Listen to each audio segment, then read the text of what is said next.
They don't run countries. They don't appear on red carpets. They don't post on Instagram or fight for Forbes rankings. Yet, somehow, they own your home, your food, Your medicines, your retirement, and the data in your phone. 3 names, rarely in headlines, never up for elections. BlackRock, Vanguard, State Street. Collectively, they influence $20 trillion. More than the GDP of the United States, Germany, and Japan combined.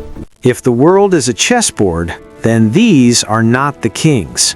They are the hands that move the kings. What happens when wealth becomes invisible? Once, wealth was simple.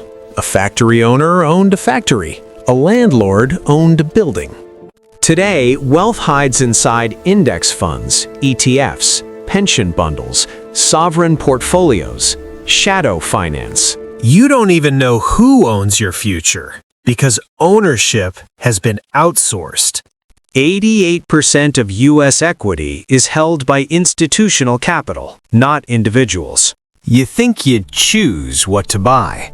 In reality, your clicks, wages, grocery receipts, home loans all feed into the same global funnel. So how do 3 quiet firms end up owning almost everything? It starts with a beautifully boring product, the index fund. A passive basket of companies that tracks the market. Sounds harmless, safe, predictable. But here's the trick. When the entire world invests in the market, the few who manage that market become the market. Visual. Spiderweb connecting brands. Pepsi, Coke, Apple, Amazon, Pfizer, Samsung, JP Morgan, Fox, Disney. No matter who wins, they win. Pepsi versus Coca-Cola? Same top shareholders. Disney versus Netflix? Same top shareholders. Fox versus CNN? Same top shareholders. Apple versus Microsoft? Same. This isn't competition. It's controlled diversification. They don't care who dominates. They just care that they own the dominator.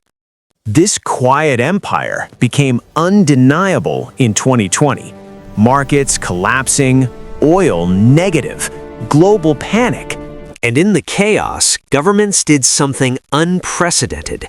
They turned to the asset managers, not the banks. BlackRock was contracted to manage U.S. debt purchasing, European rescue programs, and pandemic bond flows. A private firm acting like a global central bank, without elections, without borders, without citizens. Influence without accountability. This was the moment the world learned power does not need a flag or a palace. It can exist in spreadsheets.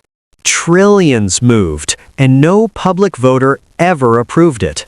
But it goes deeper. These firms don't just own companies, they own the votes inside companies. CEO appointments, executive pay, merger approvals, climate policies, media neutrality, pharmaceutical pricing. Not decided by presidents, not by markets, but by proxy voting committees you've never seen, hired by firms you never meet.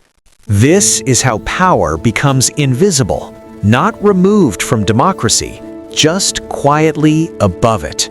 For the first time in human history, wealth is not concentrated in palaces, armies, or royalty, but in custodians of capital. They don't need to influence governments. Governments need them. Your pension? Your 401k? Your sovereign fund in the Middle East? Your tech stocks? They manage it. Not own it, manage it. A linguistic ghost that hides real dominance. Power isn't loud anymore. It whispers. In filings, in custody accounts, in silent voting rooms. So what happens when the world's power structure isn't a king, a president, or a dictator, but a network of balance sheets run by executives you will never see? Is that stability or the quietest coup in history? What happens when ownership becomes invisible? Experts say this is efficiency. Critics say it's monopoly. Maybe it's both. But one thing is certain. They don't just own the world's wealth. They own the definition of ownership itself.